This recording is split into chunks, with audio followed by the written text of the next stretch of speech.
카페 하나가 여행의 목적이 되는 도시가 있습니다. 전 세계 여행자들 사이에서 지금 서울의 카페씬은 조용히 그러나 확실하게 전설이 되어가고 있습니다.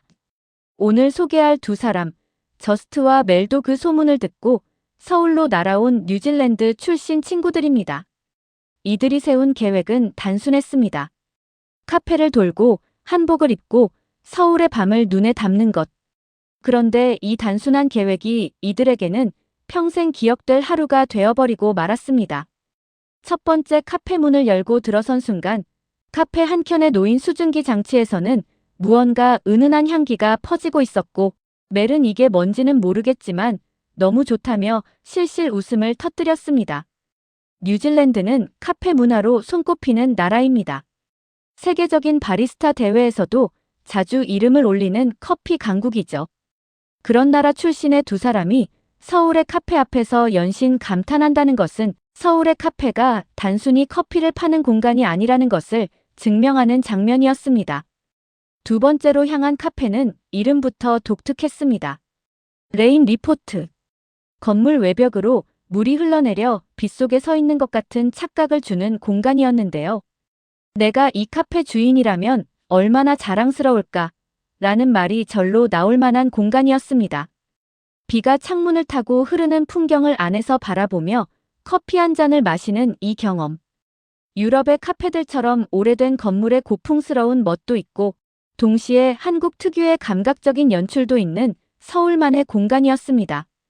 디저트 진열장을 들여다보면 그 수준이 더 확실하게 느껴지는데요. 전통 한과를 현대적으로 재해석한 주와 과자들이 쇼케이스 안에 줄지어 놓여 있었습니다. 외국의 카페 디저트들이 부드럽고 달콤한 것에 집중한다면 한국의 전통 과자는 눈과 입 두 가지를 동시에 사로잡는다는 차이가 있습니다. 그런데 이날 카페 투어에서 가장 웃음이 터진 장면은 따로 있었습니다. 세 번째 카페를 나오면서 저스트 손에 들고 있던 것은 커피가 아니라 쇼핑백이었거든요. 알고 보니 카페 직원이 이 향수 이름이 엔젤이에요. 당신 같아요라는 말 한마디에 그 자리에서 지갑을 연 것이었습니다. Yeah, like she bought how many perfumes today? Three. And then she got a fourth one free. And then he was gassing me up too. He was like, "This perfume is called Angel. You're an angel." I was like, "Oh, say less. It's only a special, limited edition special."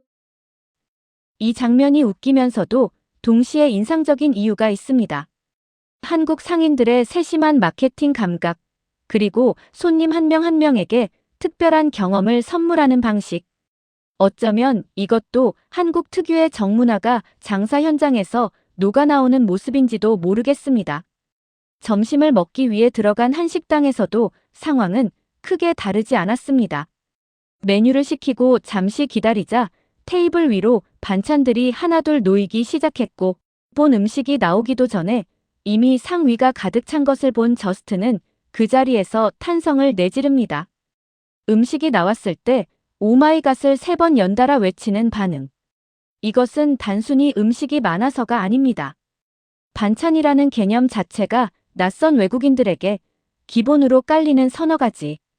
반찬과 함께 메인 요리까지 한 상이 차려지는 한국 식문화는 그야말로 충격으로 다가오는 것이죠. 호주나 뉴질랜드에서는 메인 디시를 시키면 기껏해야 사이드 샐러드 하나가 따라오는 것이 일반적입니다. 같은 돈을 내더라도 밥상의 질감 자체가 다른 거죠. 한국의 반찬 문화는 단순히 음식을 더 주는 개념이 아니라 밥상 전체를 하나의 이야기로 구성하는 한국만의 방식인 셈입니다. 배를 든든히 채운 두 사람은 이제 이날의 핵심 일정으로 발걸음을 옮겼습니다. 한복을 입고 경복궁을 걷는 것이었는데요. 한복 대여점 안에서 한복을 고르고 헤어와 메이크업까지 받은 뒤 거울 앞에 선 두 사람. 그 모습에 서로 눈이 휘둥그레졌습니다. 한복을 입고 경복궁의 광화문 앞에 서는 순간 저스트는 이게 진짜 K-드라마 같다며 흥분을 감추지 못했습니다. Actually looks like a K-drama. Really? Like I'm playing up. 놀라운 것은 경복궁의 입장 방식이었는데요. 한복을 입으면 무료로 입장할 수 있다는 안내를 받은 두 사람은 잠시 그 말을 이해하지 못한 듯 멈칫했습니다.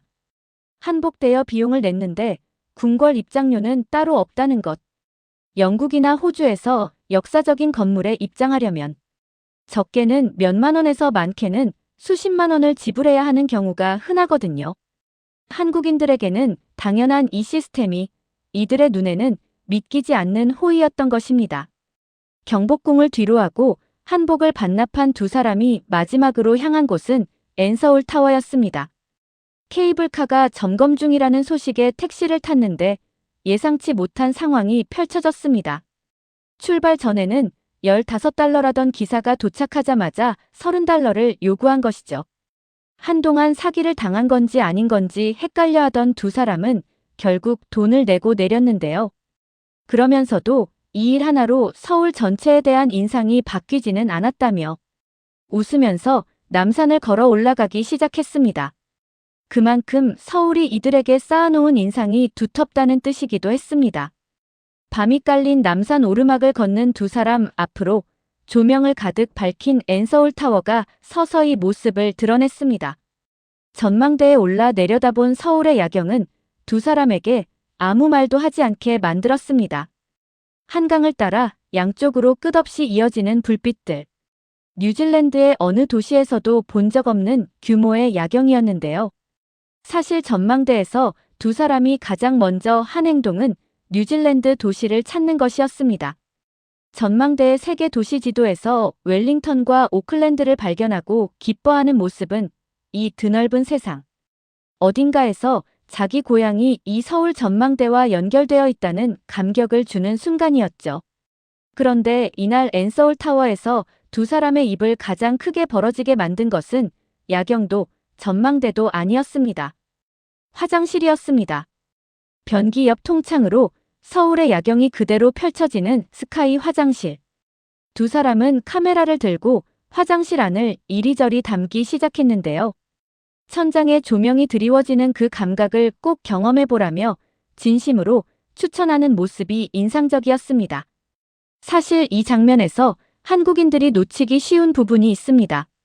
해외의 많은 관광 명소에서 화장실은 유료이거나 무료더라도 관리 상태가 엉망인 경우가 태반입니다. 그런 환경에 익숙한 외국인들에게 무료로 개방되고 청결하게 관리되고 심지어 야경 뷰까지 갖춘 서울의 공공 화장실은 그 자체로 하나의 경험이 되는 것이죠. 우리가 당연하게 여기는 것들이 타인의 눈에는 얼마나 다르게 보이는지를 이 짧은 장면이 그대로 보여줍니다. 서울타워에서 내려온 두 사람이 향한 마지막 장소는 명동 야시장이었습니다. 밤이 되어도 사그라지지 않는 불빛과 사람들 사이를 걷던 멜은 결국 누텔라 바나나 크레이프를 손에 들고 사진을 찍었는데요. 이미 저녁도 먹고 카페 디저트도 먹은 뒤였지만 명동의 야시장 앞에서는 배부름이란 개념 자체가 사라진 듯 했습니다. 그날 밤 숙소에 돌아온 두 사람은 카페에서 산 과자들을 꺼내 하나씩 맛봤습니다. 딸기 아몬드 쿠키, 꽃 모양 쿠키, 그리고 쌀가루와 쌀막걸리로 빚은 전통 한과까지.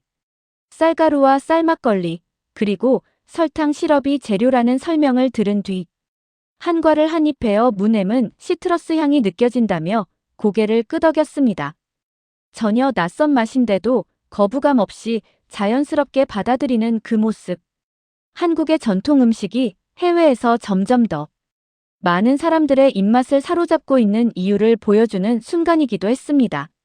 한 도시에서 하루 동안 카페를 3군데 돌고 한복을 입고 경복궁을 걷고 야경을 보고 길거리 음식까지 먹는 이 하루가 한국인들에게는 아주 평범한 서울의 일상입니다. 그러나 이 두 사람에게는 앞으로도 오랫동안 이야기할 기억이 되었을 겁니다. 어쩌면 여행의 진짜 힘은 거기 있는 것 같습니다. 당연한 것들이 누군가에게는 특별하게 보이는 순간. 서울은 매일 그 순간을 만들어내고 있습니다.